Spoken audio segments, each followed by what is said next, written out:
are going to look at anything they send us. We'll just wait and see, because they cannot decide what they want. Senator Reid, you had a very clear position. The president had a very clear position, which is you need a clean CR. You need to open the government before you will engage in negotiations. Republicans were pretty clear earlier today. They want to negotiate before you reopen the government. Is that not going to happen? I suspect a bait and switch here on the part of the Obama administration. Obama was quite clear on Tuesday where he said he had been demanding up until now, you give me a one-year extension on the debt or I'm not going to talk. Boehner said, all I want to do is talk. So the president offered an off-ramp in which he said, well, I will accept any length of extension, meaning I'll extend just a technical one, a short one, a couple of weeks. And that offered a compromise so they could start negotiations.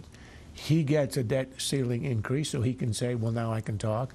Boehner is able to engage in negotiations with what would be a trivial extension. Whether the debt ceiling is next week or 3 weeks is irrelevant.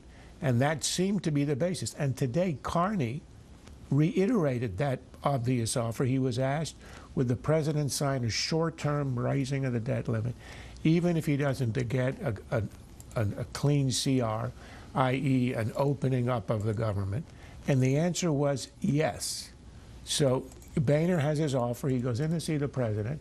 You would expect that you would then have 6-week extension and discuss all of these issues. What seems to have happened is there are now demands from the president on the reopening of the government, which was not what they had said earlier in the week, which is why I think they are stuck now. And I think the Republicans ought to stand the fast on this. We're offering you 6 weeks. We're offering an opportunity for real negotiations on debt reduction, all kinds of other stuff, eminently reasonable, and I hope they don't budge on this, because otherwise it is, I think, the president contradicting himself. We're going to try and work together tonight to see if we can come to an agreement. And if we can come to an agreement, then we're working well together. And we're going to try and get us together.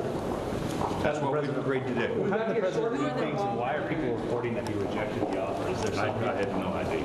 Okay. I mean, it's easy to walk out in the first 5 minutes and be the first one from the microphone, but what a shame. And we're going to put rules tonight, Mr. Chairman?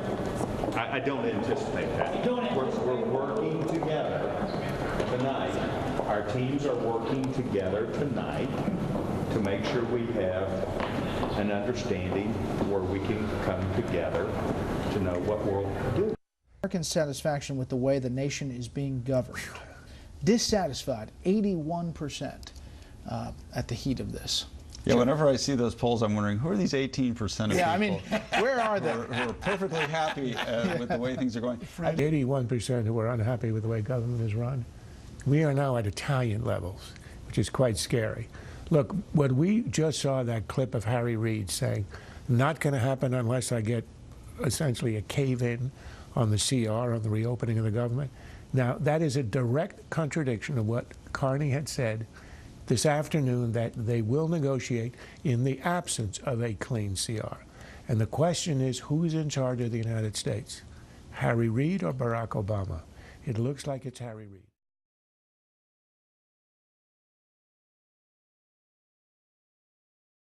This has been a Sunfish production.